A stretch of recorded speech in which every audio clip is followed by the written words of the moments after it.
Assalamualaikum warahmatullahi wabarakatuh.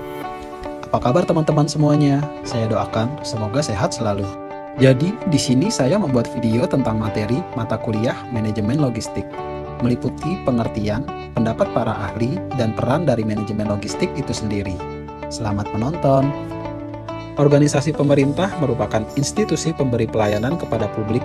Salah satu bentuk pelayanan tersebut adalah pelayanan logistik.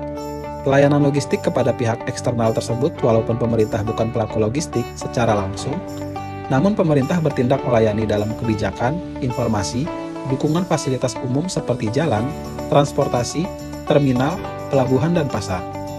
Melalui proses logistik, material dapat sampai ke tempat produksi melalui saluran distribusi sehingga mampu memberikan kegunaan yang baik. Dengan demikian, sistem logistik merupakan sumber penciptaan nilai tambah baru, yaitu dalam mempermudah dan memperlancar aliran barang dan jasa sehingga menjadi suatu pelayanan terpadu yang selanjutnya merupakan sumber-sumber pendapatan. Manajemen logistik berfungsi untuk merencanakan, melaksanakan, dan mengendalikan keefisienan aliran penyimpanan barang, pelayanan, dan informasi yang terkait dari saat awal hingga pada titik konsumen guna memenuhi kebutuhan pelanggan. Pengertian manajemen logistik. Logistik berasal dari kata logis, yang berarti rasional, dan tikos, yang berarti berpikir. Sehingga logistik berarti berpikir rasional dalam menjalankan kegiatan. Istilah logistik disebut juga dengan istilah logistik bisnis, manajemen agen, distribusi, logistik industri, manajemen logistik, manajemen material, sistem yang merespons cepat, manajemen rantai pasokan, dan manajemen pasokan. Menurut pendapat para ahli, yang pertama pendapat dari Donald Bowersox, 2002. Logistik merupakan proses pengelolaan yang strategis terhadap pemindahan dan penyimpanan barang dari supplier kepada perusahaan dan kepada pelanggan. Ciri utama kegiatan logistik adalah keterpaduan berbagai dimensi dan tuntutan terhadap pemindahan dan penyimpanan yang strategis. Yang kedua pendapat dari Kalok, 1998. Logistik merupakan hubungan yang sederhana antara faktor-faktor yang saling bebas, yaitu pembuatan, yang terdiri dari penjadwalan utama, penjadwalan produksi, pengaturan material, dan produksi. Selanjutnya pengiriman, yang berhubungan dengan perancangan, lokasi, pemindahan material, pengangkutan dan penyaluran barang jadi, serta penjadwalan, yang berkaitan dengan pramalan, pelayanan pelanggan, pelayanan pesanan, dan pengiriman.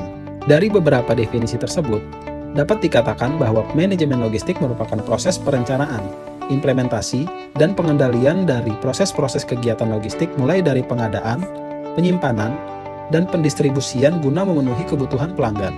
Ilustrasi. Di sebuah desa hiduplah keluarga kecil petani yang terdiri dari sepasang suami istri yang belum mempunyai anak.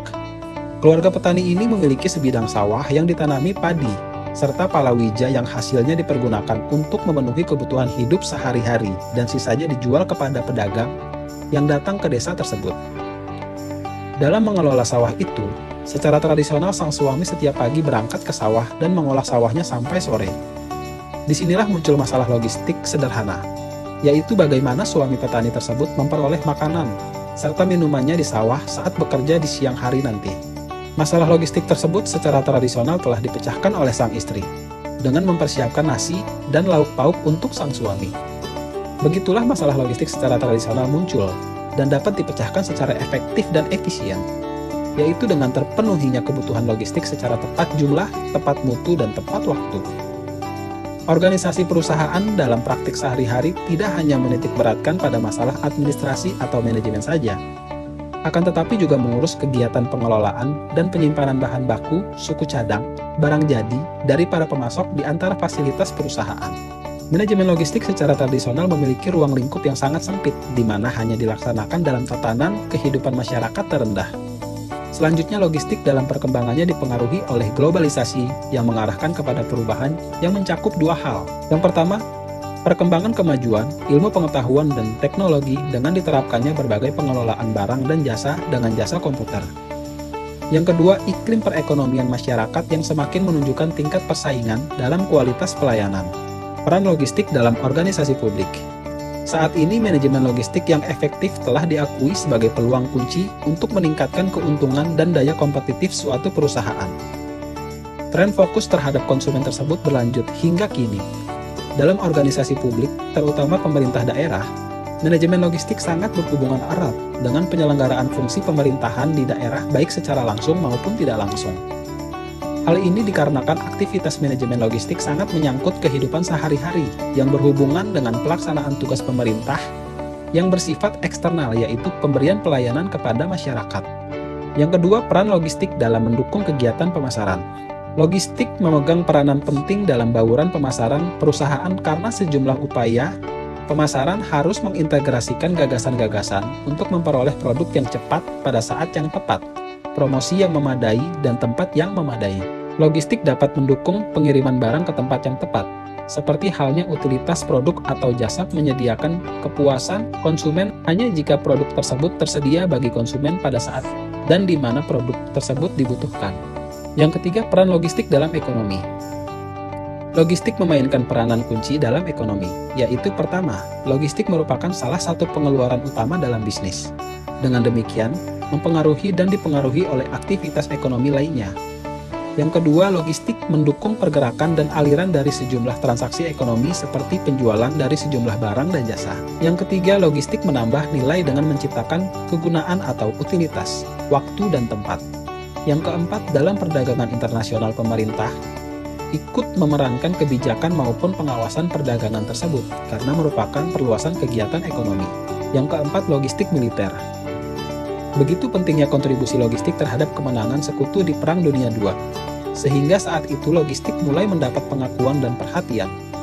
Pada saat Perang Teluk Persia di tahun 1990 sampai 1991, keberhasilan pasukan pendistribusian dan penyimpanan merupakan keberhasilan pasukan militer Amerika Serikat. Jadi kesimpulannya, logistik mempunyai banyak istilah seperti logistik bisnis, manajemen channel, distribusi, logistik industri, manajemen logistik, manajemen material, sistem respons cepat, manajemen rantai pasokan, dan manajemen pasokan. Dari beberapa definisi dapat dikatakan bahwa manajemen logistik merupakan proses perencanaan, implementasi, dan pengendalian dari proses kegiatan logistik mulai dari pengadaan, penyimpanan, dan pendistribusian guna memenuhi kebutuhan pelanggan. Peran logistik dalam organisasi publik sangat berhubungan erat dengan penyelenggaraan fungsi pemerintahan di daerah baik secara langsung maupun tidak langsung. Dalam perannya dalam perekonomian, logistik juga menambah nilai dengan menciptakan utilitas waktu dan tempat. Mungkin itu saja yang bisa saya sampaikan. Mohon maaf jika masih banyak kesalahan dalam perkataan maupun penulisan. Terima kasih sudah menonton video ini. Wassalamualaikum warahmatullahi wabarakatuh.